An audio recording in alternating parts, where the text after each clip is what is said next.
पंच परमेष्टि भगवान की वर्तमान जिनसा नायक श्री महावीर भगवान की संत श्रोमणी आचार्य गुरुवर श्री विद्यासागर जी महामुनिराज की परम पूज्य आचार्य श्री समय सागर जी महाराज की तत्वार सूत्र छठवां अध्याय सूत्र नंबर 25 प्रश्न नंबर 251। नीच गोत्र कर्म के आश्रव के कारण। पिछले सूत्रों में नाम कर्म के आश्रव के कारण बताए, शुभ नाम कर्म, अशुभ नाम कर्म और उन शुभ नाम कर्मों में भी विशिष्ट नाम कर्म तीर्थंकर प्रकृति के आश्रव के कारण में 16 कारण भावनाओं का वर्णन आया है। अब जो गोत्र कर्म है उस गोत्र कर्म के दो भेद हैं, एक उच्च गोत्र और एक नीच गोत्र।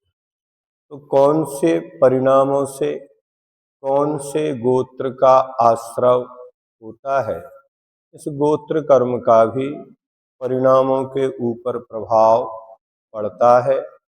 परिणामों के द्वारा ही बंध होता है और उसका जब उदय होता है तो उसके उसी प्रकार के परिणाम भी होते हुए देखे जाते हैं।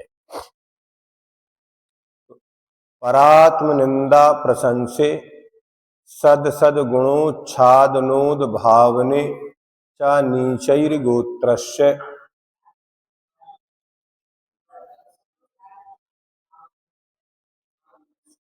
परात्म निंदा प्रशंसे सद सद गुणोच्छादनोद भावने च नीचैर गोत्रस्य।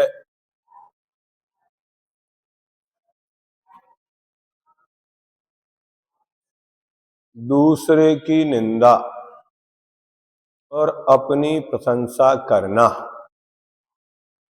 दूसरे के विद्यमान गुणों को ढकना और अपने अविद्यमान गुणों का प्रकाश करना, ये नीच गोत्र कर्म के आश्रव के कारण है। बहुतायत सारा संसार इसी में लगा हुआ है। कहीं भी कोई दो व्यक्ति मिलते हैं, जब तीसरे के बारे में चर्चा करते हैं तो उनके लिए उसके कोई गुण नहीं दिखते, दोषों पर ही दृष्टि जाती है। प्रायः कर हम देखते हैं कि कहीं किसी क्षेत्र पर जाओ, जैसे भगवान बाहुबली गोमटेश के दर्शन करने जाते हैं तो वहां एक शिल्पी ने जानबूझ के उस प्रतिमा में एक थोड़ी सी कुछ अंतर किया है। तो जैसे ही उस अंतर पर दृष्टि पहुंचती है तो सारी मूर्ति की छवि अपनी आंखों से ओझल हो जाती है और क्या दिखने लगता है, अरे इसकी एक उंगली छोटी है। एक उंगली छोटी है लेकिन पूरा शरीर तो सब परिपूर्ण है, उसकी कोई चर्चा नहीं। ऐसे ही कहीं जो ऐतिहासिक इमारतें बनती हैं वहां जानबूझकर जो शिल्पी होते एक टाइल्स कोई 19 लगा देते हैं, है ना। अब जाएंगे वहां देखेंगे, पूरा देख के अरे अगर ये टाइल्स ऐसा नहीं होता तो, मतलब इस संसार में जितने भी पदार्थ हैं उसमें कोई ना कोई कमी तो अवश्य होती है। तो कहते हैं कोयल का कंठ तो अच्छा है पर काली ना होती, तो मोर सुंदर है लेकिन उसके पैर कुरूप ना होते, तो समुद्र में जल राशि बहुत है किंतु उसका जल खारा ना होता, तो तो नीतिकारों ने कहा, तुम्हारे पास बुद्धि तो बहुत है, लेकिन दूसरों के दोष देखने का अवगुण ना होता तो ये मानव बहुत अच्छा होता।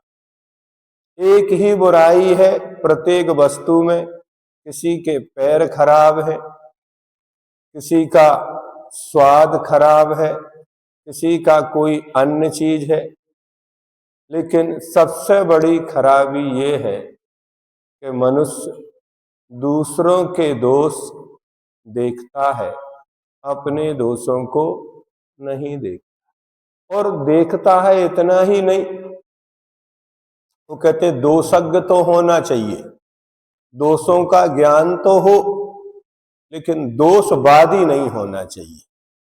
क्या नहीं होना? गुण दोषों का विचार तो करेंगे, ज्ञान तो होगा, लेकिन दोषवादे चमोनम, अपने मुख से दूसरों के दोषों को कभी नहीं कहना चाहिए। लेकिन लोग जो दोष नहीं है फिर भी उनको दोष रूप में प्रस्तुत करते हैं, ये निंदा है। सच्चे या झूठे दोषों के प्रकट करने की वृत्ति, भले सच्चे हो या झूठे हो, उन दोषों को प्रकट करने की वृत्ति निंदा कहलाती है। दूसरे की निंदा करना परनिंदा है। सच्चे या झूठे गुणों के प्रकट करने की वृत्ति प्रशंसा कहलाती है। अपनी बड़ाई करना ये आत्म प्रशंसा है। दूसरों में गुणों के होने पर भी यह कहना कि इसमें कोई भी अच्छा गुण नहीं है, जबकि कोई भी वस्तु ऐसी नहीं है तो उसमें कोई अच्छे गुण ना हो। क्या बंद घड़ी भी 24 घंटे में 2 बार सही समय दिखाती है? क्या बंद घड़ी भी 24 घंटे में 2 बार तो सही समय बताती ही है? ऐसे ही कोई व्यक्ति या कोई वस्तु ऐसी है ही नहीं, ऐसी कोई वनस्पति नहीं है जो औषधि ना हो, ऐसा कोई व्यक्ति नहीं है जिसमें कोई गुण ना हो, ऐसा कोई अक्षर नहीं है जो मंत्र ना हो। प्रत्येक अक्षर वर्णमाला का अपने आप में मंत्र रूप है। तत्र योज्यते दुर्लभा, अगर कठिन दुर्लभ है कोई तो उन अक्षरों को मिलाकर मंत्र बनाने वाला, दुर्लभ अगर कोई है तो उन वनस्पतियों को औषधि के रूप में उपयोग प्रयोग करने वाला, दुर्लभ कोई व्यक्ति है तो दूसरे व्यक्ति के गुणों का सदुपयोग करने वाला। उस व्यक्ति के योग्य यदि आप काम बताएंगे तो वो कई गुना अच्छा करके आप देगा। उसके अंदर गुण तो है, और वस्तु की परिभाषा ही गुणों का समूह है, दोषों का समूह कहीं लिखा ही नहीं है।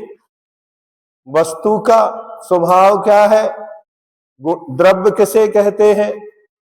तो गुणों के समूह को द्रव्य कहते हैं। जो दोष है वो पर संगति से विभाव रूप परिणमन हुआ है, इसलिए वो दोष रूप दिख रहे हैं। अब यदि कोई व्यक्ति समझदार होता है तो वह कहते हैं फटे हुए दूध की भी मिठाई बन जाती है। क्या वो रोता नहीं है, उसे फेंकता भी नहीं है कि हमारा दूध फट गया? क्या करेगा? उसकी चाय नहीं बनेगी, कोई बात नहीं है, लेकिन मिठाई बनेगी कि नहीं बनेगी? बल्कि एक मिठाई ऐसी होती है तो दूध को फाड़ कर ही बनाई जाती है और वह महंगी बिकती है। क्या जो दूध से या मावा से जो मिठाई बनती है उससे भी महंगी वह मिठाई बिकती है जो दूध को फाड़ कर बनाई जाती है, तो ऐसे ही प्रत्येक व्यक्ति में इतने गुण हैं। क्योंकि कितने गुण हैं? अनंत। कितने हैं गुण? कितने हैं प्रत्येक द्रव्य में? अनंत गुण हैं। और दोष कितने हैं? दोष तो है ही नहीं है, दोष तो कोई है ही नहीं। ध्यान रख, अपनी दृष्टि में दोष है। दोष किसमें है? हमारी दृष्टि में दोष है, वस्तु में दोष नहीं होता। जैसे ही दृष्टि ठीक होती है, सृष्टि ठीक हो जाती है। दुखी व्यक्ति को सारा संसार दुखी नजर आता है, और सुखी व्यक्ति को सारा संसार सुखी नजर आता है। तो संसार सुखी दुखी है या हम सुखी दुखी है? जब हम दुख में होते हैं तो हमें दूसरों के प्रति सहानुभूति पैदा होती है, क्योंकि जब तक हमने उस दुख को देखा ही नहीं है तो हम दूसरों के प्रति सहानुभूति नहीं ला पाते। ठीक किसको करना है? चश्मे में लगी धूल अलग करना है, ये वस्तु गंदी दिख रही है उनको बदलना है? धूल कहाँ जमी है? हमारे चश्मे में, हमारी दृष्टि में। एक उदाहरण आता है कि तुलसीदास जी रामायण लिख रहे थे। अब रामायण लिखते लिखते अब बोले किससे पूछे कि अशोक वाटिका कैसी थी?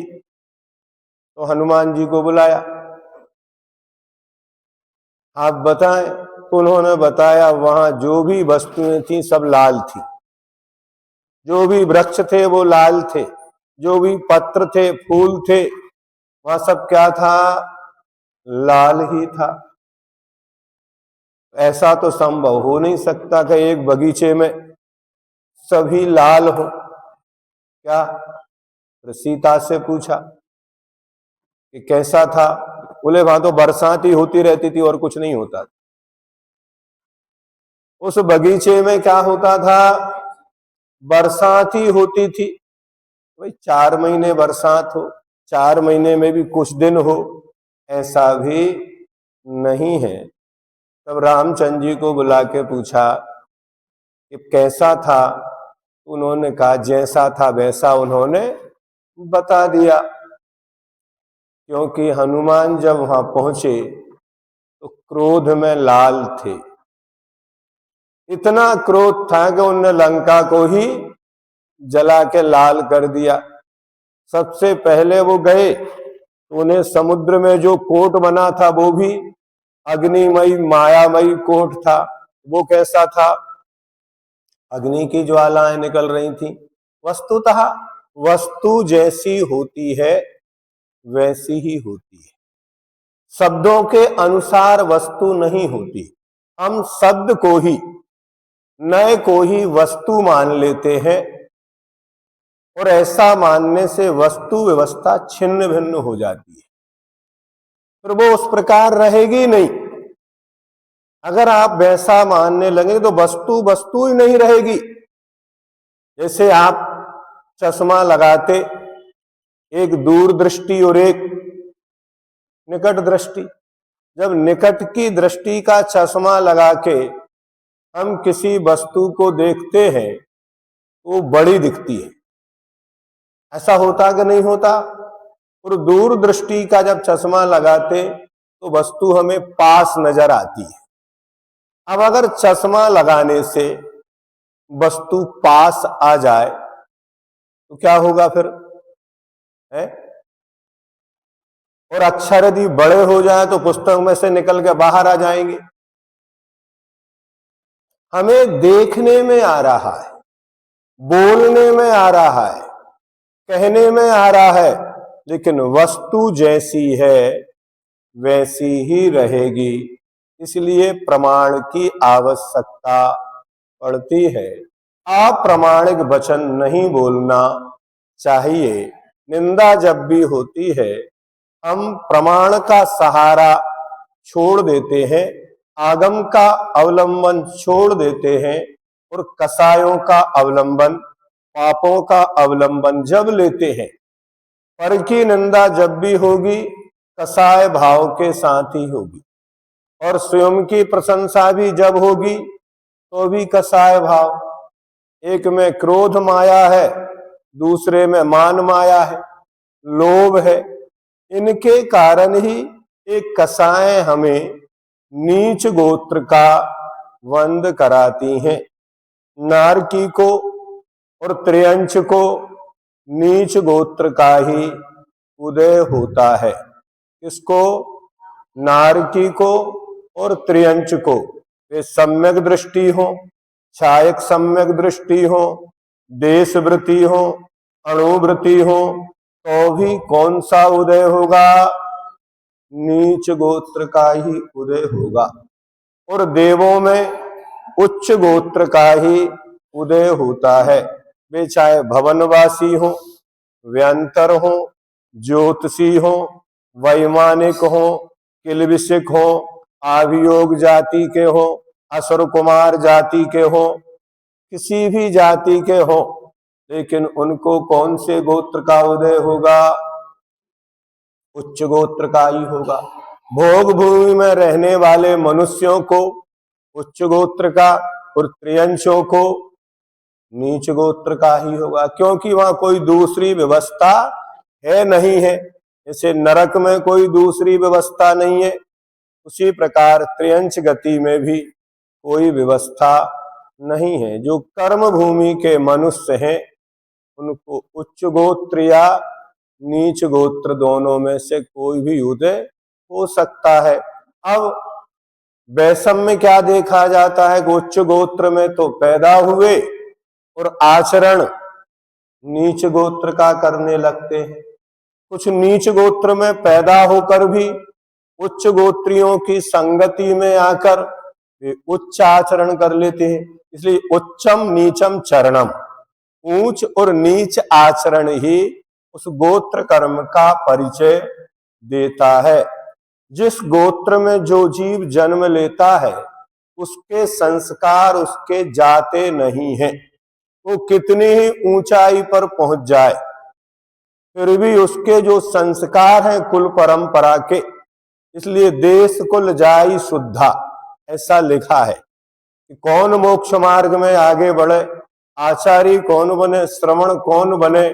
उनने कहा देश कुल और जाति से शुद्ध होना चाहिए, तभी उसके अंदर विशुद्ध परिणाम पैदा होते हैं।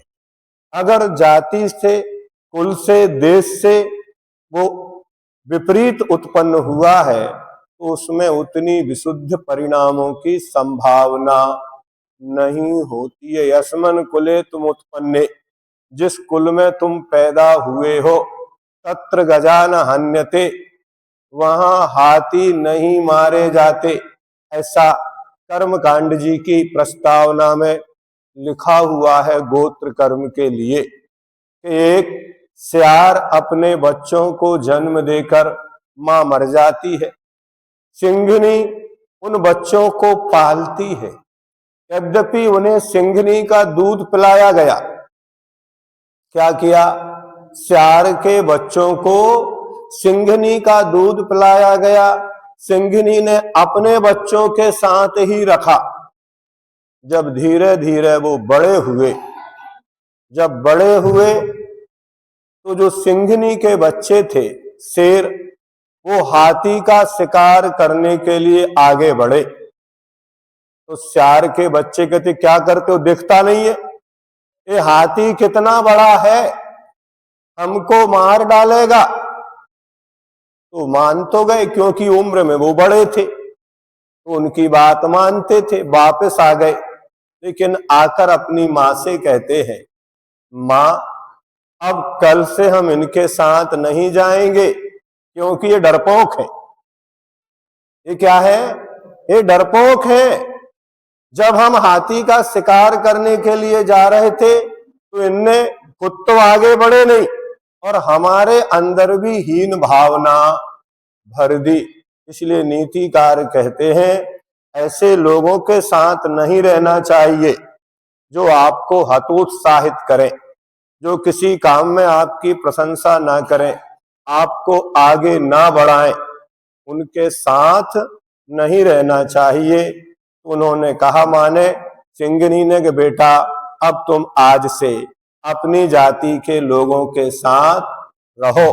आप सुंदर हो, सूरवीर हो, अच्छे गुणवान हो, लेकिन जिस कुल में तुम पैदा हुए हो वहां हाथियों का शिकार नहीं किया जा सकता। क्यों? क्योंकि सिंह ही हाथी का शिकार कर सकता है। उसी प्रकार जो उच्च गोत्री होते हैं वही मुनि दीक्षा ले सकते हैं, देश से, कुल से, जाति से शुद्ध हो। इसलिए प्राचीन काल में इन कुलाचार का पालन किया जाता था, उसकी रक्षा की जाती थी। उस प्रकार का खान पान नहीं दिया जाता था। जैसा होगा अन्न वैसा होगा मन, जैसी पियो पानी वैसी बोलो बानी।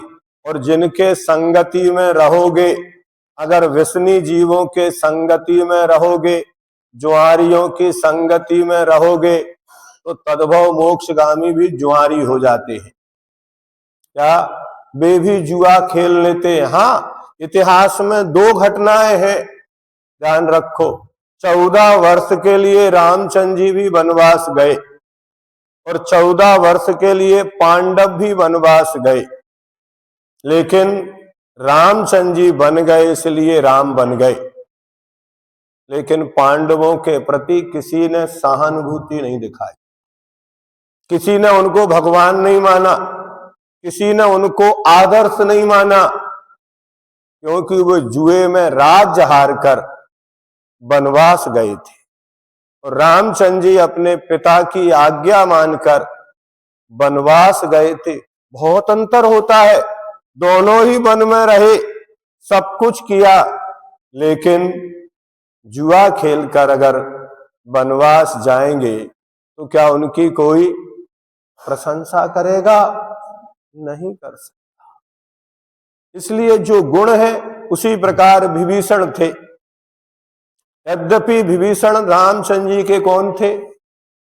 सहयोगी थे, मित्र थे, लेकिन कभी किसी ने विभीषण की प्रशंसा नहीं की, क्योंकि वो रावण के कुल में पैदा तो हुए ही, और उन्होंने देश के साथ द्रोह किया। क्या किया? और जब देशद्रोही कोई व्यक्ति होता है तो उसमें कितने भी गुण हो, उसकी पूजा नहीं की जा सकती।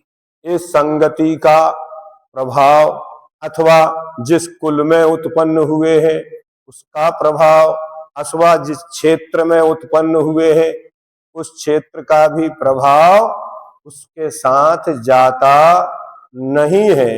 यहां कहा जा रहा है कि दूसरे की निंदा और अपनी प्रशंसा करना किसका कारण है? नीच गोत्र का। इसका अर्थ मान लो कि अपनी या तो नरक गति या त्र्यंच गति पक्की हो गई। ये टिकट है कहां जाने का? नरक में जाने का। अगर जाना हो तो क्या करो? त्र्यंच गति में जाना हो तो पहले बहुत सारे और बता दिए, बहुवारम परिग्रहत्वम, माया तैर्यज्ञोनस्य, एक आपको और बोनस में टिकट दिया जा रहा है। अगर ये नहीं कर सकते हो तो क्या करो? बैठे बैठे दूसरों की निंदा करो, और अपन में कोई भी गुण नहीं है फिर भी अपनी प्रशंसा करो। लोग व्यवहार में बोलते इसको अपने मुंह मियाँ मिट्ठू बनना। क्या कहा जाता है? अपने ही मुंह क्या बनना? मियाँ मिट्ठू बनना। हाँ, हीरा मुख से ना कहे लाख हमारा मोल। अगर हीरा है तो कहने की आवश्यकता नहीं है, अगर हीरा है तो उसे दूसरे प्रकाश में लाने की आवश्यकता नहीं है। भाई हमारे हाथ में हीरा है, हाँ लाइट तो जलाओ तब देखेंगे, नहीं। अगर हीरा है तो वो दूसरों को प्रकाशित करेगा, उसमें अपने आप किरणें फूटेंगी। अगर तुम में गुण है, सुगंधी है, तो क्या होगा, इत्र बेचने वाला होता है, वो इत्र ना भी दे तो भी क्या होगा, है वो जैसे ही अपनी पेटी खोलता है वहां का वातावरण इत्र की सुगंध से महक जाता है। एक कवि हुए भागचंद जी, जिन्होंने महावीर अष्टक लिखा है, सब पढ़ते हैं। वो कलकत्ता गए, धर्म सभा में बैठे हुए थे और जैसे ही स्वाध्याय पूर्ण हुआ तो उन्होंने एक जिनवाणी की स्तुति पढ़ी। कौन सी? सांची तो गंगा है बीतराग बानी। कुछ नहीं कहा, उनने ये नहीं कहा कि मैं कौन हूं, ये नहीं कहा कहां से आया हूं, ये नहीं कहा क्यों आया हूं। सिर्फ उन्होंने उस सभा में अपने द्वारा रचित उस जिनवाणी स्तुति को पढ़ा। लोगों ने उनका मूल्य आंक लिया कि ये विद्वान है और यहां आए हैं तो किसी उद्देश्य से ही आए होंगे।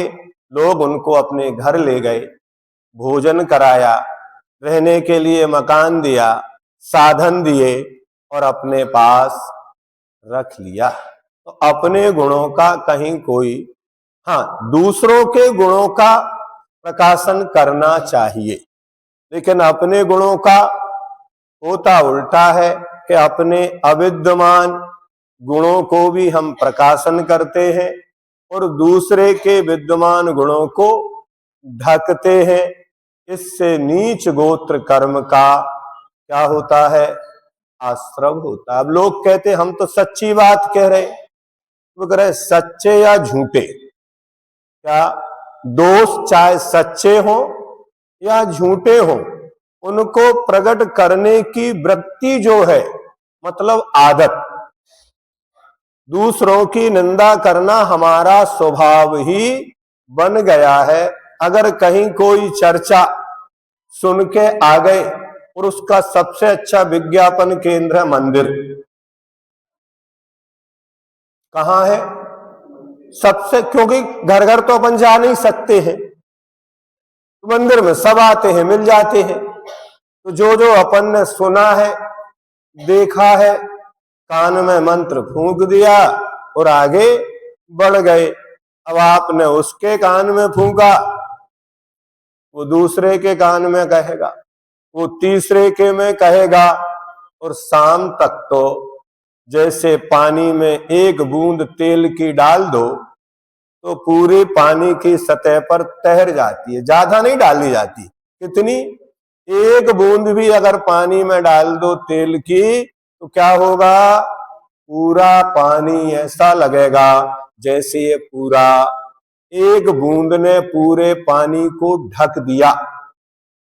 ऐसे ही आपकी एक निंदा ने उसके सारे गुणों को, और मजे की बात तो ये है कि किसी के हम गुणों को किसी के बारे में बताएं तो लोग विश्वास नहीं करते, उसके लिए परीक्षा करते हैं, देखते हैं, पूछते हैं। लेकिन अगर किसी की निंदा बुराई किसी को बता दो तो वक्ता के ऊपर, अब कहने वाले के ऊपर हमें छायक सम्यक दर्शन है, तो उसने जो बात कही है वो सही कह रहा होगा। झूठी बात को सही मानने के लिए तो श्रद्धान है, लेकिन सच्ची बात अगर कही जाए तो उसको मानने के लिए भगवान की भी नहीं मानते। क्या? विघ्न हुआ प्रलमयांति साकनी भूतपन्नगा विषम निर्विस्ताम याति स्तुय माने। ये भगवान ने कहा है कि नहीं कहा है? इस पर हमको कितना विश्वास है? अगर इस पर विश्वास है तो फिर अपन दूसरे उपाय क्यों करते हैं? कभी विचार करना। जो अपन पढ़ते हैं जिनवाणी में, उस सबके ऊपर अपने को विश्वास नहीं है, और नीचे एक कोई फुटनोट लगा दे, छोटा सा टिप्पण, तो फिर उसके ऊपर विश्वास होता है कि नहीं होता? होता है। तो जो व्यक्ति निंदा कर रहा है उससे भी ज्यादा अपराधी है उसकी निंदा को सुनने वाला। क्या? दोनों को ही नीच गोत्र का बंध होगा। ऐसा नहीं कि करने वाले को हो रहा है, अगर सुनने वाला भी अनुमोदना कर रहा है तो कृत कारित और अनुमोदना। आपने रुचि पूर्वक सुन लिया, अब उससे सुन के दूसरे को और सुना दिया तो चक्रवृद्धि ब्याज की तरह उसको तो कम हुआ, क्योंकि उसने थोड़ा कहा था, आपने कुछ और मिला दिया उसमें आटा नमक तो और ज्यादा हो गया। तो इससे बचने का प्रयास करना चाहिए। तो सच्चे या झूठे गुणों के प्रकट करने की वृत्ति प्रशंसा कहलाती है। अपनी बड़ाई करना आत्म प्रशंसा है। दूसरे में गुणों के होने पर भी यह कहना कि इसमें कोई भी अच्छा गुण नहीं है, सद्गुणोच्छादन है। दूसरे में कोई दुर्गुण नहीं है, फिर भी यह कहना कि यह दुर्गुणों का पिटारा है। इसका यह भी अर्थ है कि अपने में कोई अच्छे गुण नहीं है, तथापि यह कहना कि मुझ में अनेक आश्चर्यकारी गुण, मुझे नहीं मुझ में, मात्रा अधिक है, वो आश्चर्यकारी गुण है। असद गुण उद्भावन है तथा अपनी जाति, कुल, रूप, बल, विद्या, ऐश्वर्य, आज्ञा और श्रुत का गर्व करना, दूसरे की अवज्ञा अपवाद करना, दूसरे के यश को मलिन करना, दूसरे की कृति पर, ध्यान से सुनो, दूसरे की कृति पर अपना नाम डालना, है ना। कोई किसी ने कुछ बनाया, अच्छा बन गया तो मैंने बनाया है, और बिगड़ गया तो हम क्या करें, उनने बनाया। घर में तो यही होता है, दो तीन लोग मिलकर कुछ करते हैं, एक सामूहिक, अच्छा हो गया तो सबको दिखाएगा, मैं ऐसा बोलता है। हम नहीं बोलेगा, शब्द वही है, लेकिन कहीं भी गए अपना परिचय क्या देंगे, भले 4 लोग साथ में हैं, मैं अभी आया हूं और हम अभी आए, तो साथ वालों को भी तो अच्छा लगेगा। किंतु यदि आपने ये कहा कि मैं आया, मैंने किया, मेरा है, ये क्या होगा। और हम आए, हमने किया, हमारा है, एक वचन और बहुवचन, इतना ही करना है। इतने में सामने वाले का गुस्सा शांत हो सकता है। और यदि आपने मैं करी तो वो कहेगा भैया अगली बार अब आप जाओ, हम आपके साथ, क्योंकि आपको हम दिखते ही नहीं है कि हम है भी या नहीं है। तो अपना नाम डालना आदि नीच गोत्र कर्म के आश्रव का कारण है। एक इंद्री से संगी पंचेंद्री पर्याप्त तत् सभी त्रियंच नारकी तथा लब्ध पर्याप्तक मनुष्य, इन सबके नीच गोत्र ही है। देवों के उच्च गोत्र है। गर्भज मनुष्यों के दोनों प्रकार के गोत्र कर्म होते हैं। अब उच्च गोत्र कर्म के आश्रव के कारण तद विपर्यो नीचै व्रत नुत सेकौ चोत्रस्य,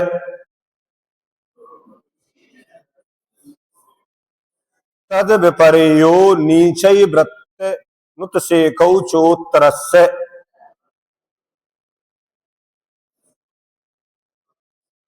नीच गोत्र के आश्रम के कारणों से, विपरीत कारणों से, तो कौन से होंगे।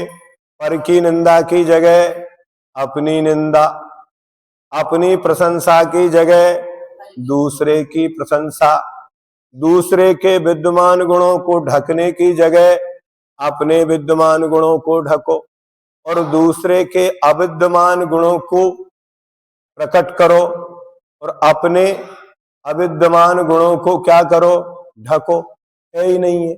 ऐसा करोगे, इतने 4 तो हो ही गए। और अनुत्सेक माने मद रहित पना, अभिमान नहीं करना। 8 प्रकार के मद होते हैं, उन मदों से जो रहित होते हैं उनको भी क्या होता है, हाँ, मानी व्यक्ति टूट जाएगा, झुकेगा नहीं, क्या करेगा, इसलिए कहा उच्चई गोत्रम प्रणते। किससे होगा उच्च गोत्र का आश्रव, तो कहते प्रणाम करने से। जो भी व्यक्ति विनय पूर्वक देव शास्त्र गुरु को नमस्कार करता है, उस समय उसे उच्च गोत्र का, आज फैशन चल गया, मंदिरों में जाते हैं खड़े खड़े ही अपन वापिस आ जाते हैं, ना तो झुकने का भाव है, ना बैठ के नमस्कार करना है, कुछ नहीं करना। तो क्या कौन सी हानि होगी, जो हमें उच्च गोत्र का आश्रव होने वाला था उसकी हानि होगी। कोई भगवान के लिए उससे लाभ हानि नहीं होती। न पूज्यार्थस तोई भी तरागे, न निंदया नाथ विवांत बेरे। हे भगवान, आपको पूजा से भी कोई हानि लाभ नहीं है और आपको निंदा से भी, क्योंकि आप राग से भी रहते हैं और बैर से भी रहते हैं। लेकिन यदि हम झुकेंगे, हम प्रणाम करेंगे, तो हमें उच्च गोत्र का आश्रव बंद होगा। और उच्च गोत्र का उदय कहाँ मिलेगा, इसका अर्थ है अकेले उच्च गोत्र का आश्रव ही नहीं होगा, नीच गोत्र का संवर भी होगा। क्या होगा, एक काल में एक ही तो होगा। जिस समय उच्च गोत्र का आश्रव हो रहा है तो नीच गोत्र का नहीं हो रहा। तो ये भी कहो कि प्रणाम करने से हमें नीच गोत्र का आश्रव नहीं होगा, तो कौन सा होगा, उच्च गोत्र का होगा। अंधकार नहीं होगा तो क्या होगा, प्रकाश होगा। तो ऐसा भी लगाओ, तो उच्च गोत्र का आश्रव होता है, अर्थात दूसरे की प्रशंसा, अपनी निंदा करना, दूसरों के अच्छे गुणों को प्रकट करना और असमीचीन गुणों को ढकना। कोई कमी हो भी तो क्या करो, उसको चर्चा नहीं करो। चर्चा के लिए इतने विषय हैं, उन अनंत गुणों में से अपन अच्छे अच्छे गुणों की चर्चा करें तो एक दिन में अगर एक गुण की भी चर्चा करें तो अनंत काल तक दोषों का नंबर ही नहीं आएगा। लेकिन अपन सबसे पहले क्या करते हैं, भोजन करने बैठेंगे तो सबसे पहले नीम की चटनी खाएंगे। अपने लिए खाना अच्छा है लेकिन दूसरों से खिलाओ तो नहीं। अपनी थाली में इतना भोजन है और पूरा भोजन करके कह दो अंत में उस चटनी को, अब हमारा पेट भर गया, तो नहीं खाना। जरूरी थोड़ी है कोई ने परोसा है तो हम खाएं, बाध्य है क्या, सामने वाला परोसता है। लेकिन खाने के लिए हम स्वतंत्र हैं या पराधीन। कोई डंडा लेके खड़ा रहता है कि नहीं आपको ये चीज खाना ही पड़ेगी, नहीं, जरूरी नहीं है। तो अपने असमीचीन गुणों को भी प्रकट ना करना और गुणी जनों के सामने विनय से नम्र रहना और उत्कृष्ट ज्ञानी तपस्वी होते हुए भी घमंड का ना होना, ये सब उच्च गोत्र के आश्रव के कारण है। और भी अपन देखेंगे जो ज्ञान के 8 अंग हैं उनमें निन्नव मास्तरी आदि है, ये भी सब नीच गोत्र के। उसी भाव में ऐसे कर्मों के उदय आ जाते हैं। कभी अपने गुरु का नाम छुपा लेना, ग्रंथ का नाम छुपा लेना, ये भी तो ढकना हुआ।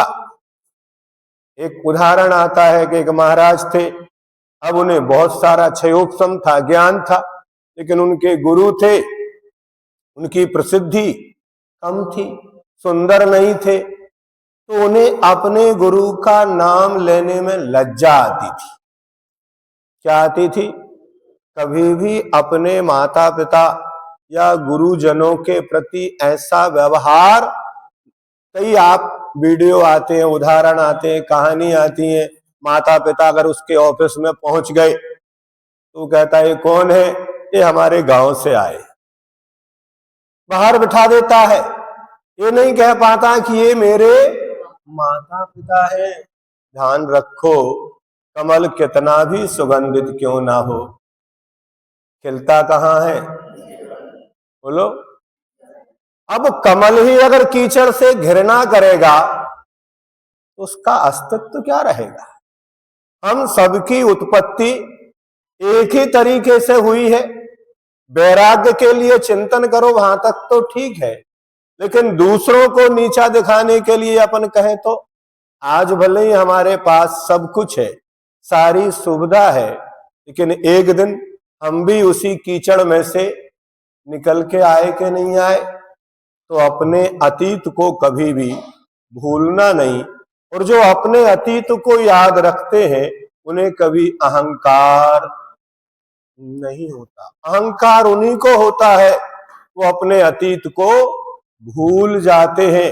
वो अपनी मूल पूंजी है। आचार्य महाराज कहते थे उन परिणामों को याद रखो जिनके कारण से आपने घर छोड़ा था।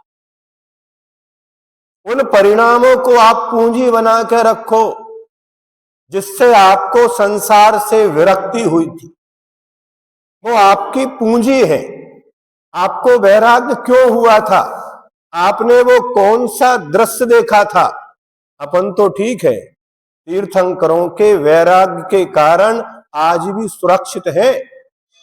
उन्हें आचार्यों ने ग्रंथों से अलग नहीं किया कि भगवान आदिनाथ को वैराग्य कैसे हुआ, अजितनाथ को। 24 तीर्थंकर के वैराग्य के कारण सुरक्षित है क्या? नहीं।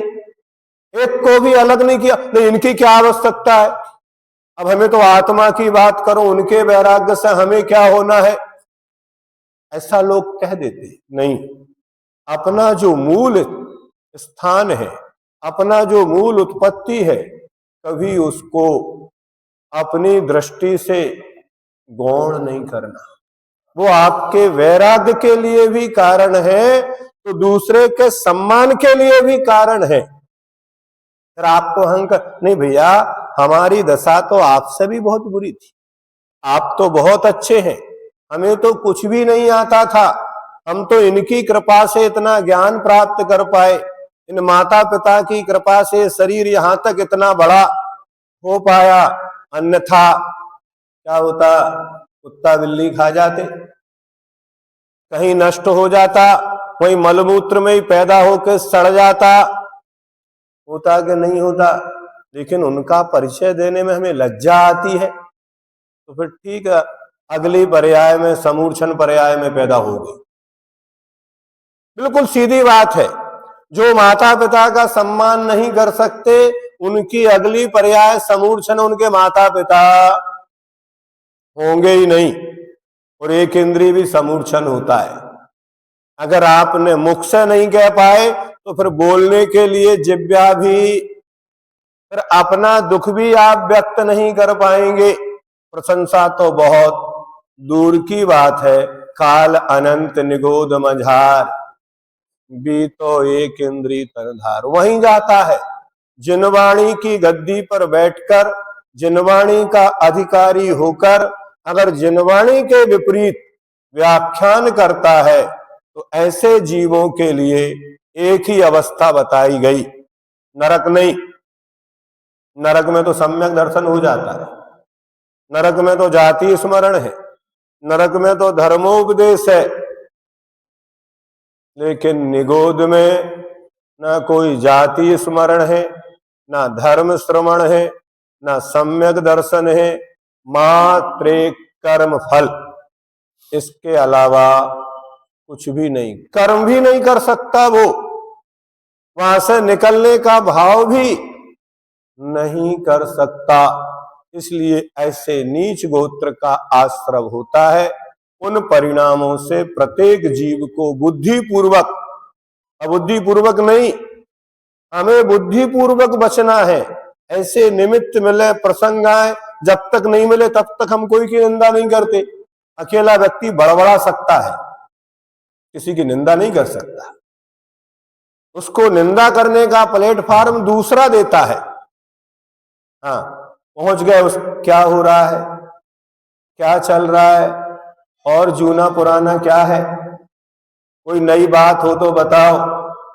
ऐसे बोलते कि नहीं बोलते? सही बताना, आपकी शुरुआत मंगलाचरण कैसे होता है? फिर एक कोई विषय लिया किसी के बारे में, फिर पुराण चालू हो गया, फिर उसमें पूरे हास आदि, नो रस, श्रृंगार आदि सब उसको अच्छे से, ऐसे थोड़ी किसी को प्रस्तुत किया जाता है। उस घटना को आप दूल्हे की तरह सजा के श्रृंगारित करके दूसरे को सुनाएंगे, तब तो उसकी रुचि पैदा होगी। नहीं समझे ना? ऐसे कोई कवि होते हैं तो कुछ भी नहीं है, फिर भी ऐसी कल्पनाएं करके वो पूरा काव्य उपन्यास बना दिया। अब उसको लोग पढ़ रहे हैं और क्या कर रहे हैं? गड़े मुर्दे उखाड़े जा रहे हैं। अब वो व्यक्ति रहे नहीं, चले गए, फिर भी उनकी आलोचना करते कि नहीं करते? लोक व्यवहार तो ये देखा जाता है कि कोई व्यक्ति कितना भी बुरा हो, उसके जीवन काल तक बुराई और वैर होता है। जैसे ही वो चला जाता है, लोग उसकी प्रशंसा प्रारंभ करते कि नहीं करते? मरने के बाद भैया जितनी भी शोक सभाएं मनाते, व्यक्ति कितना भी बुरा हो, कितना भी कंजूस हो, लेकिन आपके मुख से उसके लिए फूल झड़ते कि नहीं झड़ते? नहीं भैया, आदमी बहुत अच्छा था। लोग कहते काश ये दो शब्द आप उसके लिए जीवन काल में कह देते तो कितना अच्छा होता है। इन्हीं को सुनने के लिए तो वो तरस गया आपके मुख से कि आप बहुत अच्छे हैं, लेकिन नहीं कह पाते अपन। ये अपनी कमी मानी जाती है। इसलिए एक अंतिम अंतराय कर्म और है।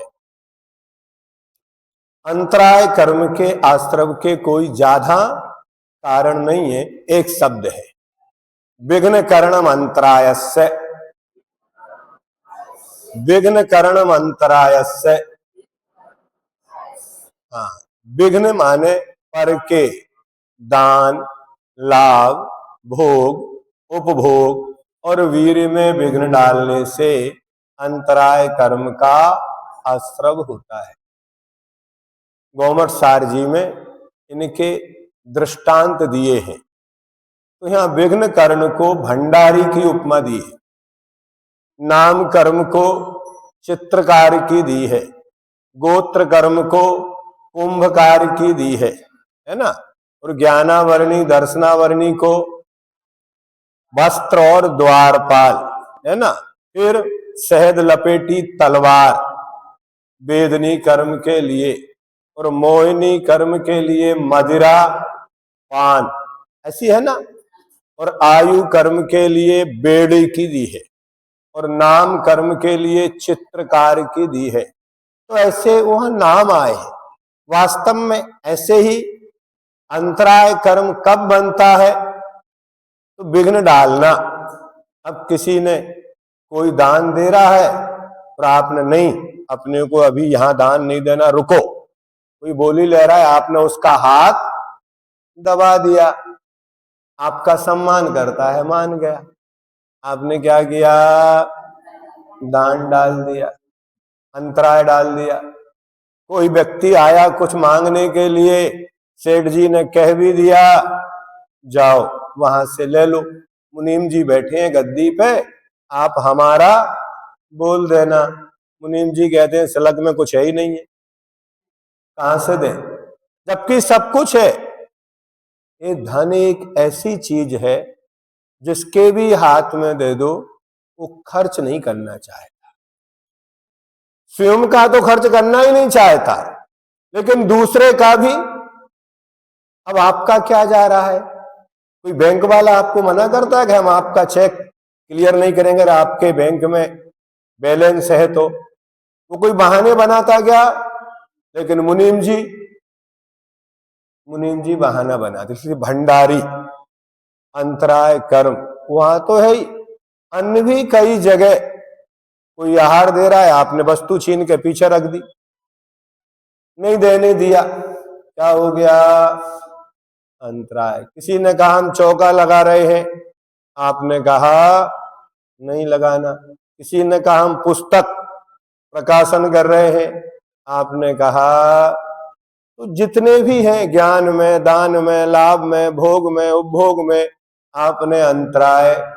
कोई सो रहा है, आपने जगा दिया, क्या होगा? कोई दूध पी रहा है, उसमें आपने पानी डाल दिया, क्या होगा? इससे क्या होगा? वीर्यांतराय कर्म का बंध है।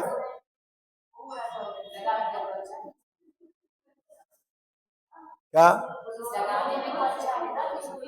लेकिन उसके सोने में आपने विघ्न डाला है।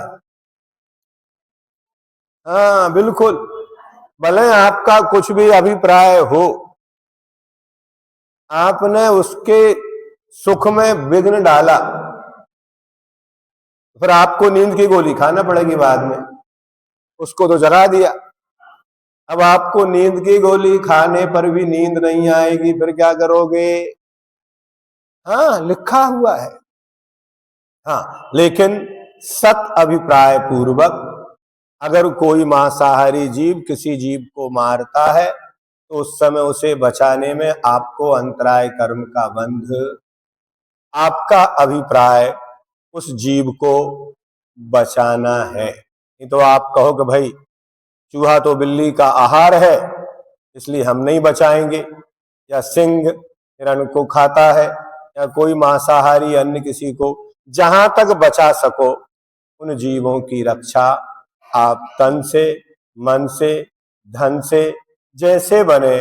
और भावना तो अगर असमर्थ हो तो अपनी असमर्थता का भी विचार करना कि आज हम एक जीव की रक्षा नहीं कर पाए, इसलिए बचाने का भाव आता है।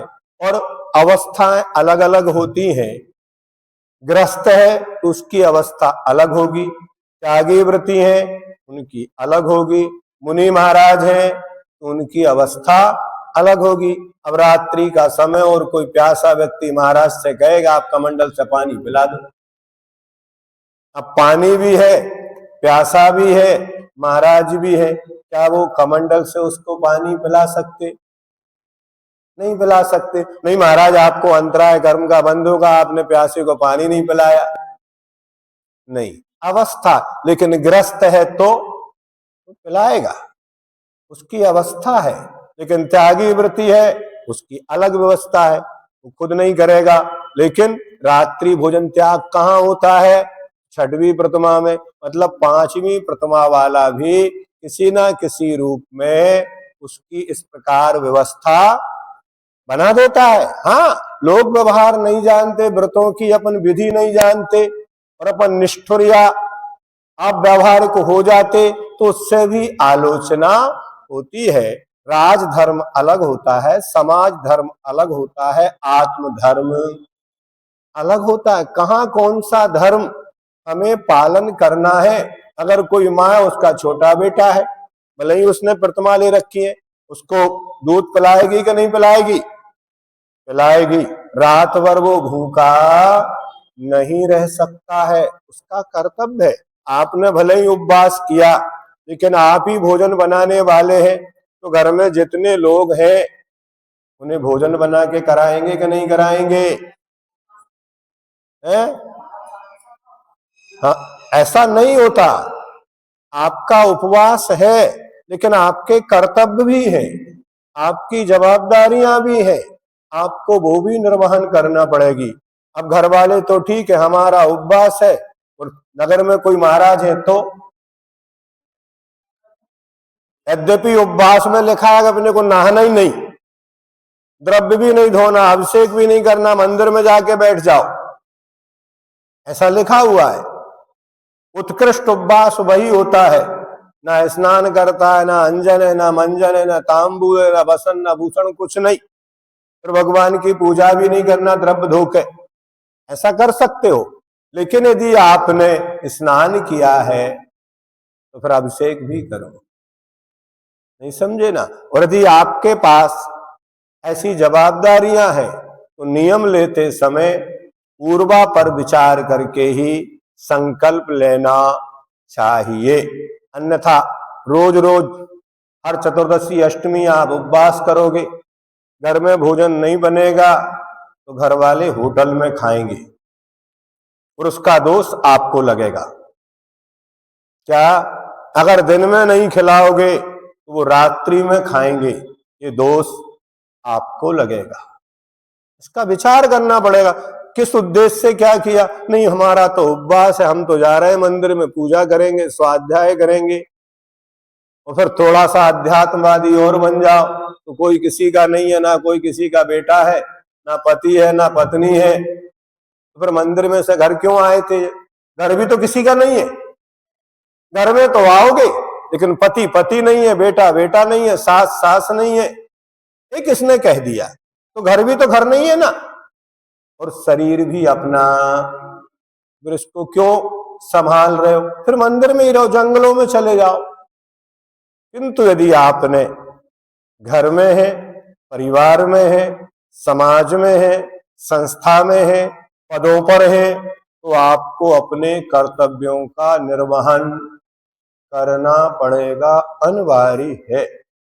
ये विवेक बुद्धि, ये कहीं लिखा तो मिलता नहीं है, तो हर बात लिखी नहीं जाती, लेकिन पूर्वाचार्यों से, परंपराओं से, श्रुति से जो आती है वह भी लिखे हुए के समान ही मानी जाती है।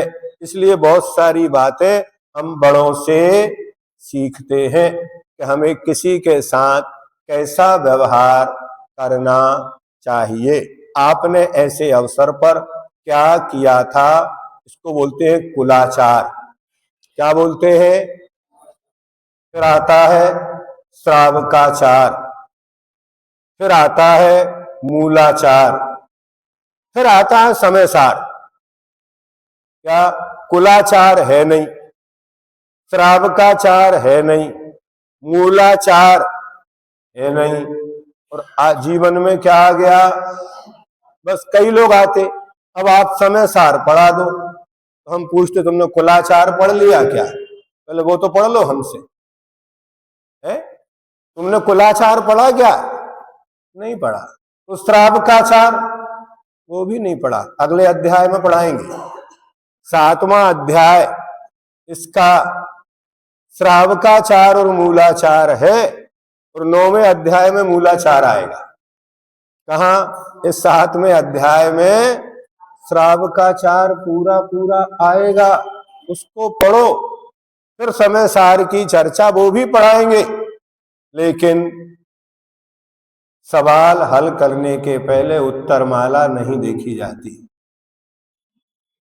क्या? जो गणित के टीचर है उनसे पूछो, विद्यार्थी से कहते हैं पहले उत्तरमाला नहीं देखना, उपन्यास का अंतिम भाग पहले नहीं पढ़ना चाहिए। अगर पहले पढ़ लिया तो आपको फिर उपन्यास में कोई रस, पक्की बात है ना। उसके कब पढ़ना? यथा समय पढ़ना उसको। अगर आपने पहले ही उपसंहार अंतिम अध्याय पढ़ लिया तो फिर पहले से पढ़ने की कोई आवश्यकता नहीं होती है। इसलिए रहस्य को रहस्य ही रहने देना चाहिए। अंतराय का नाम रहस्य, इसका नाम क्या है? अरिरज रहस्य विहीन। अंतराय रहस्य है, पहले से नहीं बताया जा सकता कि क्या अंतराय आएगा। किसी को भी शाम को घोषणा हुई थी सुबह राज तिलक होगा, क्या किसी को पता था? यही तो अंतराय है। था क्या? रहस्य क्या था? वनवास मिलना है। लेकिन ना तो ज्योतिषी ने बताया, ना राजा ने बताया, ना कोई अन्य भाग्य विधाताओं ने बताया कि रामचंद्र जी को इस मुहूर्त में राज्य नहीं मिलना। क्या मिलना है? सबसे अच्छा मुहूर्त निकाला था, इससे अच्छा कोई मुहूर्त है ही नहीं है। कर्म के आगे सारे मुहूर्त रहस्य बन जाते हैं, कुछ नहीं कर सकते आप और हम। कब क्या होगा जान जान के अंतराय आने लगे तो लोग कहेंगे आज अंतराय कराते हैं, कल उपवास की पारणा की अंतराय नहीं करेंगे। ऐसी व्यवस्था बना दो, ऐसी व्यवस्था बनाओ कि आज पारणा में अंतराय नहीं होना चाहिए, भले ही पहले अंतराय हो जाए तो चलेगा। अब तो उपवास तो करना ही है। नहीं, वो रहस्य है। तो पर के दान, लाभ, भोग, उपभोग और वीर्य में विघ्न डालने से अंतराय कर्म का अर्थात दान देने में विघ्न करने से दानांतराय कर्म का आश्रव, किसी के लाभ में बाधा डालने से लाभांतराय कर्म का आश्रव। इसी प्रकार से सभी में जानना। सूत्र 10 से 27 तक के सूत्रों में कर्मों के आश्रमों का जो कथन किया है उसको ऐसा समझना कि जैसे किसी ने दान देने के भाव से किसी को अंतराय किया तो उस समय उसके जिन कर्मों का आश्रव हुआ, यद्यपि वह सातों कर्मों में बट गया तथापि उस समय दानांतराय कर्म के अधिक अनुभाग पड़ा और अन्य प्रकृतियों में मंद अनुभाग पड़ा।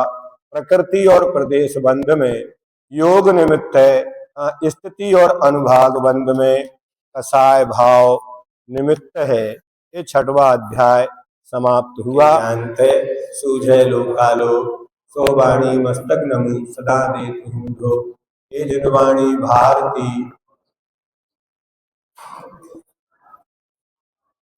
देव भजो अरहंत को गुरु सेवा निर्ग्रंथ दया धर्म पालो सदा